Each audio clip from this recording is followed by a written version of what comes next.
Hi friend আমি চলে এসেছি নতুন রেসিপি নিয়ে। তো আজকে আমি বানাচ্ছি বিরিয়ানি। তো কিসের বিরিয়ানি বানাচ্ছি আপনাদেরকে দেখাচ্ছি, আপনারা দেখতে থাকুন, সাথে থাকুন, লাইক করবেন, সাবস্ক্রাইব করবেন। তো আমি আজকে বানাচ্ছি মটন বিরিয়ানি। তো এই যে মটনটা নিয়ে নিয়েছি, তার মধ্যে হলুদ, নুন সব মশলা দিয়ে মাখিয়ে রেখেছি।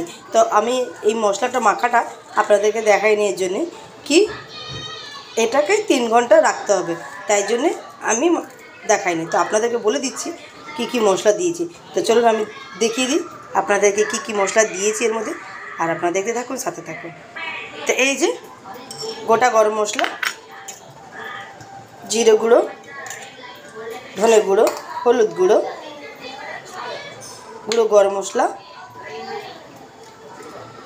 লঙ্কার গুঁড়ো, নুন, এই মশলাগুলো দিয়ে মাখিয়ে রেখেছিলাম। আর তার সাথে দই আর নুন। তো দইটা আমি মাখিয়ে রেখেছিলাম, তাই জন্য আপনাকে দেখাতে পারলাম না। তো এই মশলাগুলো আমি দিয়ে মাখিয়ে রেখেছিলাম। তো চলুন এবার বানানো আরম্ভ করি। তো এই যে চালটা নিয়ে নিয়েছি, চালটা আমি ধুয়ে নিয়েছি। তো ধুয়ে ভিজিয়ে রেখে দিয়েছি। তো এটা ভিজিয়ে রেখে দিই। তো আমি 1 কেজি মতন বানাচ্ছি, এই যে দেখতে পাচ্ছেন। তো চালটাকে আমার ভালো করে ধোয়া হয়ে গেছে, তো ধুয়ে ভিজিয়ে রেখেছি। এবার চলুন আরম্ভ করি বানানোটা। তো এই যে আমি জলটা বসিয়ে দিচ্ছি, তার মধ্যে আমি দারচিনি,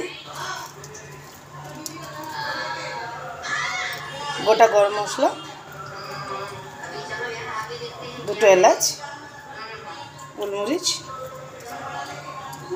আমাদের এলাচ, এগুলো সব দিয়ে দিচ্ছি। তো তার সাথে আমি নুনটাও দিয়ে দেবো।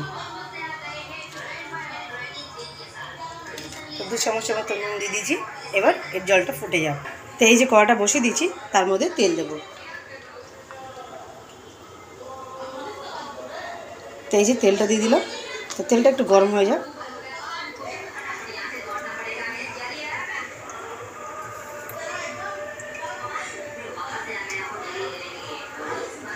তো এই যে তেলটা গরম হয়ে গেছে। এবার এবার মটন যেটা মাখিয়ে রেখেছিলাম সেই মটনটা আমি দিয়ে দেবো। তো চলুন দিয়ে দিই আমি।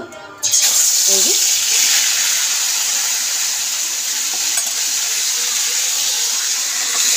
এরকম করে সব কটা দিয়ে দিলাম। তো এইটা একটু, তো মটনটা আমি দেওয়া হয়ে গেছে। এবার এই যে পেঁয়াজ ভেজে রেখেছিলাম সেটা দিয়ে দিলাম। তো এই যে পেঁয়াজ ভাজাটা আমি দিয়ে দিয়েছি। তো এইটা এবার 10 মিনিটের মতন হোক। তো এই যে জলটা আমার ফুটে গেছে। এবার চাল ধোয়াটা আছে ওটা দিয়ে দেবো এর মধ্যে। তো এই যে দেখতে পাচ্ছেন ফুটে গেছে। এবার যেটা চালটা ধুয়ে রেখেছিলাম ওটা দিয়ে দিলাম। তো ওইটা একটু, তো এই যে এটা ফুটে যাক, তারপরে আপনাদেরকে দেখাবো। ততক্ষণ চলুন আমি মটনটা দেখে নিই কি আমার মটনটা হয়েছে নাকি। তো এই যে আমার মটনটা এখনও হয়নি, জল ছেড়েছে। তো এটা ভালো করে কষা হবে। তো এটা এখনও জল আছে, তো জলটা শুকিয়ে যাক, তারপরে আপনাদেরকে দেখাচ্ছি। তো চলুন দেখে নিই ভাতটা আমার হয়েছে নাকি, বিরিয়ানি চালটা। তো এই যে আমার বিরিয়ানি চাল হয়ে গেছে। তো এবার নামিয়ে দেবো এটাকে। তো নামিয়ে দিই আমি। তো আমার তো চাল তো হয়ে গেছে। এবার মটনটা দেখে নিই আমি হয়েছে নাকি। তো এই যে আমার মটনে একটু জল আছে, এটা তো জলটা একটু টেনে নিলে আমি নামিয়ে দেবো। তো এই যে তো মটনটাও ভালো করে সিদ্ধ হয়েই গেছে, একটু বাকি আছে। এই যে দেখতে পাচ্ছেন, এই যে আমার ভালো করে সিদ্ধ হয়ে গেছে। আর একটু হয়ে গেলে নামিয়ে দেবো। তো চলুন দেখে নিই আমি আমার মটনটা হয়েছে নাকি। তো এই যে দেখতেই পাচ্ছেন মটনটা হয়ে গেছে। এই যে তো একবার সিদ্ধ হয়েছে নাকি, এই যে সিদ্ধও হয়ে গেছে, এই যে কেটে যাচ্ছে। তো এবার এটাকে নামিয়ে দিতে হবে। একটু জল দিয়ে ফুটিয়ে নিই। তো জল দিয়ে একটু ফুটানো হয়ে যায়, তারপরে নামাবো। তো চলুন জলটা একটু দিয়ে দিই। তো দেখতে পাচ্ছেন তেল ছেড়ে দিয়েছে। তো কালারটাও ভালো লাগছে। এটাকে তো হাঁড়িটা আমি এবার সাজিয়ে নিচ্ছি।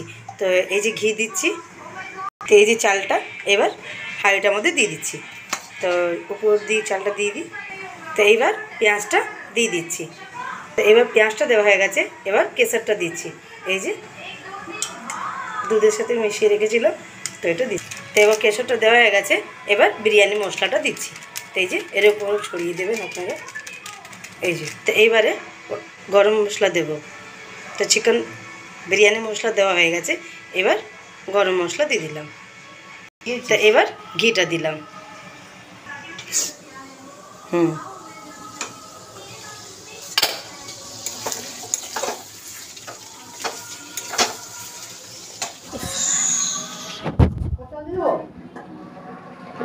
তো এই যে আমার মটনটা তো দেখছেন কষা হয়ে গেছে, এবার ভালো করে।